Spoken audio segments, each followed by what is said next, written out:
Hey guys, it's Tori, and today I'm going to be taking a little bit of a break from Victober videos, and we're going to do my November TBR. I am participating in Nonfiction November, so I'll probably start there with my plans for that. And then I have a couple other books that I'm buddy reading / just really want to read that I will also discuss. I will say, after 2 months straight of really intensive readathons that I've been participating in, I kind of just want to chill this month. So I may not end up reading very much by the end of the month. I'm hoping to at least get on the lower end of my average amount, which is like 4 to 6. But we're just not going to put too much pressure on myself. If I have a few days where I don't read anything, that's okay. We're just going to accept that. Except I actually will have to read pretty much every day due to my buddy read, but we'll get to that in a moment. Anyway, Nonfiction November. I actually don't remember who hosts this. I don't think I'm subscribed to them. I've heard a lot about it, and in past years I've thought about participating and have kind of like put nonfiction on my TBR, but I haven't really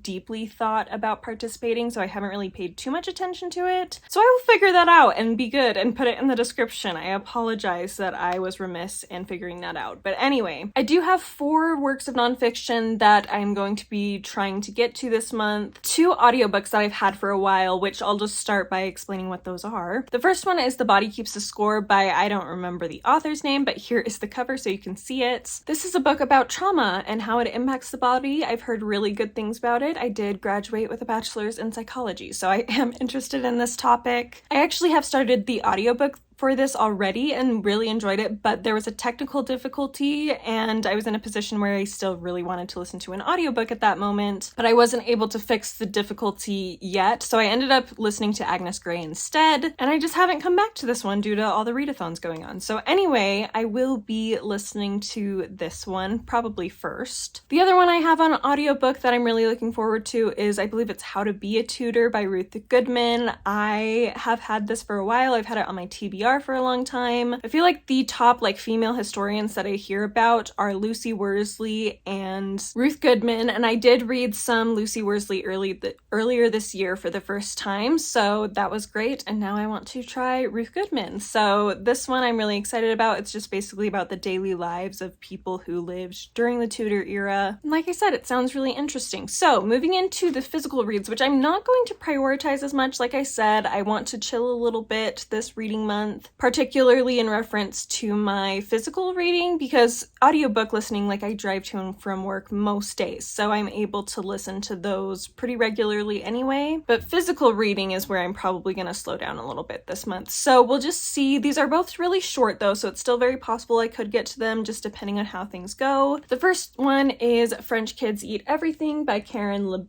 Billon.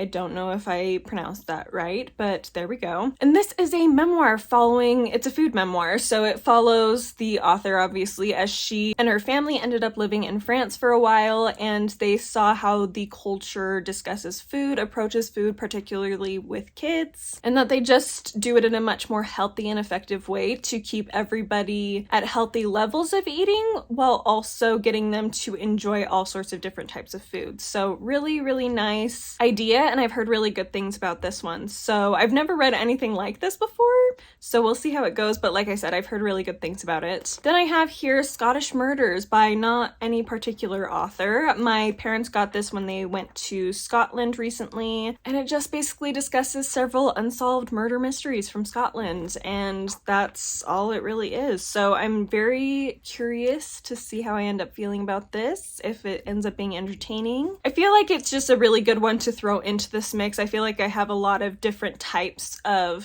nonfiction on this list, and so I wanted to kind of continue that, and this is really short as well, so I feel like this could be a really fun read. So those are my plans for Nonfiction November. My buddy read, really quick, that I do intend to read is going to continue my Victober reading because it is Middlemarch by George Eliot. I am buddy reading this with Emily from Novel Novels. All I know about this is that it follows several people within this town called Middlemarch, and that there's some unfortunate marriage situations, some different types of marriage situations. I don't really know details, but we will be reading this throughout the month, so I'm really looking forward to that. And yeah, it's a chunky one for sure, so hopefully I can keep up on it, especially, like I said, because I want to calm down in my reading a little bit, which kind of makes me feel like I may end up not really getting to anything besides this, because I feel like this is going to take a good amount of time most days for me. So anyway, we'll see how it goes. But I am really excited for that one. I know a lot of people really love Middlemarch, and it's been high on my TBR for a long time. So the last book I want to mention is a book that I've been wanting to read for a long time, and especially recently I've wanted to read this just because I've been really in the mood for the type of book this is, and that is Elantris by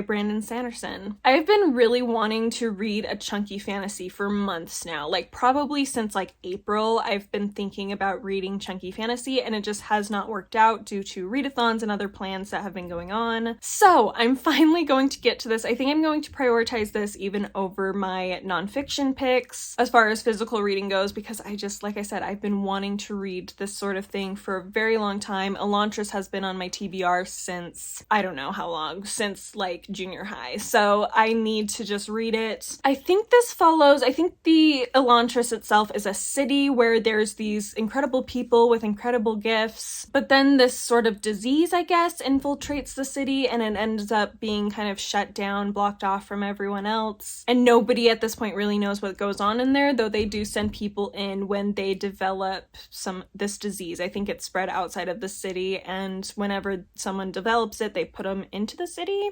Not 100% sure on that, but I feel like that's what I've heard before. So anyway, very excited to read this, and yeah, like I said, it's been a long time coming. So that is really all of my specific plans. I mean, it's possible I'll read outside of this list. Like I said, I want to keep it cool this month and just kind of read what I want to a little bit. However, with Nonfiction November, my buddy read and stuff, I have a little bit more limitations, so I feel like December will be when I really just basically read whatever I want. I'll probably still do a pile of possibilities video for that, because obviously it's the last month of the year, so I'll probably want to discuss some possibilities for what I want to read by the end of the year, while also probably keeping my list more on the cozy side as much as possible. So anyway, that's all I have to say for this video. It's a short one, which we love. Thank you so much for watching. I hope you're having a wonderful week, a wonderful Victober, and I will see you next time. Bye!